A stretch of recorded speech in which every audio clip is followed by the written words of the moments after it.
Hi guys, today's video is called Ego and Expectations, and we'll be talking about ways that we can notice some things that trigger us, maybe unexpectedly, and some ways hopefully to deal with them.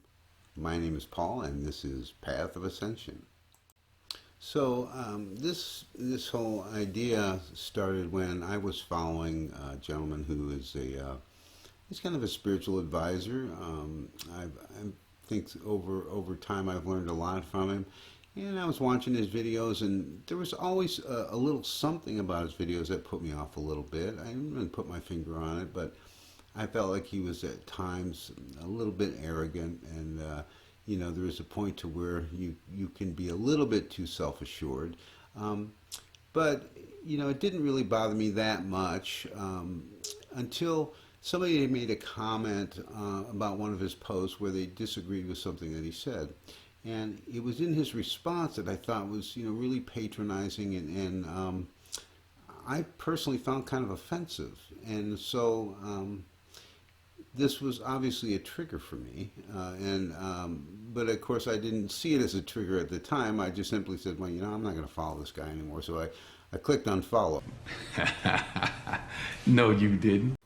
Yeah, I did. However, later, I had to think about, why was this bothering me so much?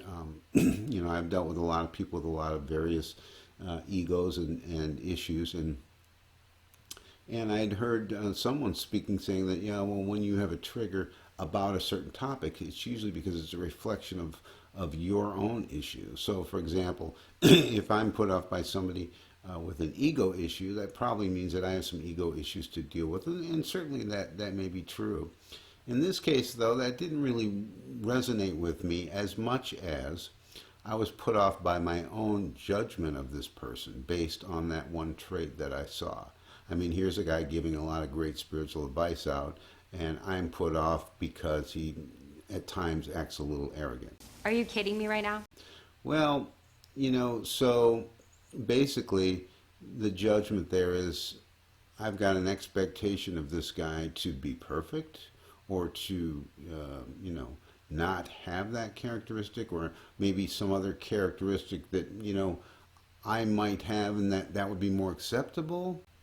So I guess what it really came down to was my inability to just accept that this person is got some viable teaching and some things I can learn from them, and recognizing that they're still a human being and they're still in growth stages just like I am, and to judge them or be put off by something that I see in them, I mean, that it's like it's an unrealistic expectation that I have of my mentors or spiritual advisors. I mean, we learn so much from everyone that we come in contact with, and none of us are perfect. So the lesson here, I think, is just as we would want to be forgiven for some of the things that we're still working on and still struggling with, we need to do the same for others. I mean, if you do truly love yourself, you want it to be unconditional. And this is the same with the people that, especially the people that are your mentors, but the same with everyone that you come in contact with. And I think by reflecting on the things that we know that we personally still have to work on, that should enable you to better understand the things that everybody else has to work on and still be able to provide them with an unconditional love. Ooh, boy, it's hard to be woke. It's hard to be woke. So that's my take on it. Of course, as always, I'm very interested to hear what you think. If you have any questions, opinions, or even topics that you would like to see covered on this channel, I would really love it to be an interactive channel. Please leave your comments below, and I will address every single one of them. Thanks again for watching. Have a great day today, a great day tomorrow, and especially have an awesome now.